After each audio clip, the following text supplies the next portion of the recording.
नमस्कार मंडळी, दर्यापूर कट्टामध्ये पुन्हा मनपूर्वक स्वागत.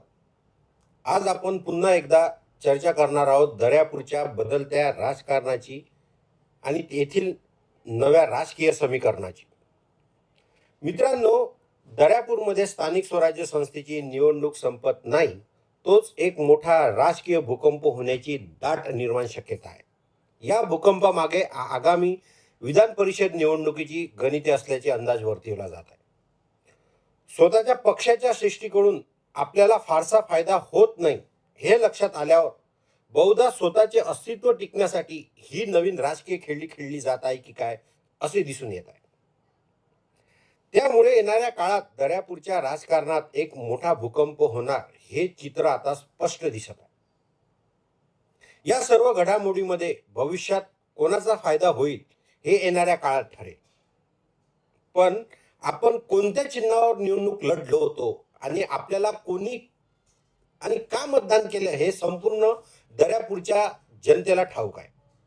जर हा राजकीय भूकंप खरोखरच झाला तर तो दर्यापूरच्या जनतेचा घोर अपमान ठरेल.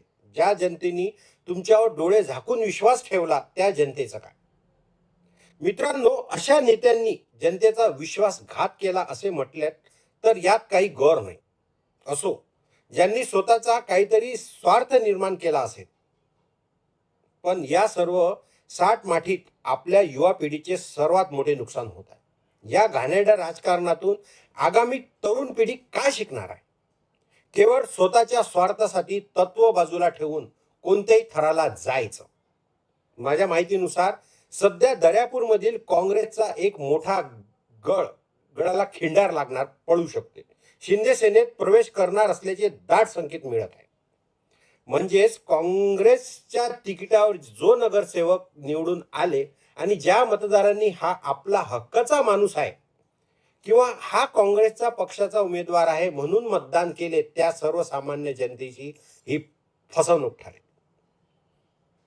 आम्ही तुमच्याच कामासाठी, तालुक्याच्या विकासासाठी सत्ताधारी पक्षात प्रवेश करत आहोत. पण माझ्या जेन्सी मित्रांनो, आता गप्प बसून चालणार नाही. तर या अन्यायाविरुद्ध उठाव करण्याची गरज निर्माण झाली आहे.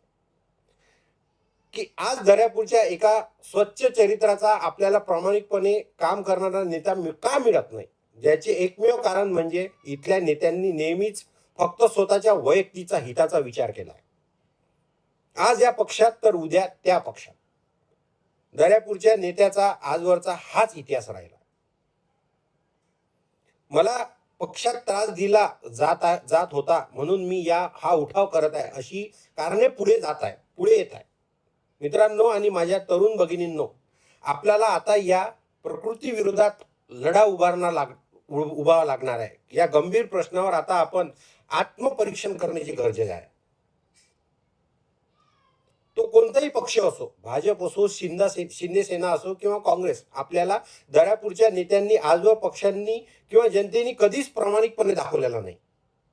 जिल्हा परिषद असो, पंचायत समिती असो किंवा बँकची निवडणूक असो, त्यांनी केवळ जनतेच्या जीवावर स्वतःचा स्वार्थ साधला आहे. नवीन निवडणूक आली की सत्तेच्या बाजूने उडी मारायची आणि जनतेचा विश्वासघात करायचा, हेच त्यांचे धोरण आहे. तरुणांनो, आता एकत्र येण्याची गरज आहे. माझ्या प्रत्येक दर्यापूरच्या तरुणांनी आता एकत्र पुढे येऊन या नेत्याच्या संधी साधू प्रकृतीचा जाहीर निषेध केला पाहिजे.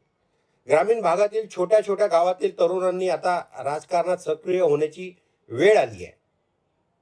आज जर आपण आवाज उठवला नाही तर हे नेते कायम असेच वागत राहतील. स्वतःचा फायदा 100% आणि सर्वसामान्याचे काम मात्र 0. शहरात आणि गावात कचऱ्याचे ढीग साचले आहेत. तरुण बेरोजगार आहेत. शिक्षणाचा दर्जा खालावलेला आहे. गरिबाच्या हक्काचे घरकुल असतील किंवा रस्ते नाल्याचे प्रश्न, यावर मूलभूत समस्यावर बोलायला कोणत्याही नेत्याला वेळ राहिलेली नाहीये. जनतेच्या प्रश्नावर काम सोडून ते महाशय मात्र कोणत्या पक्षात जायचे यांच्या बैठका मारत आहे.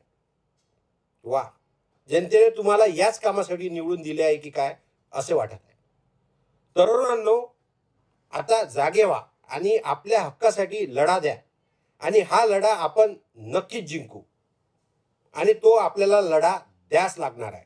जय हिंद, जय महाराष्ट्र.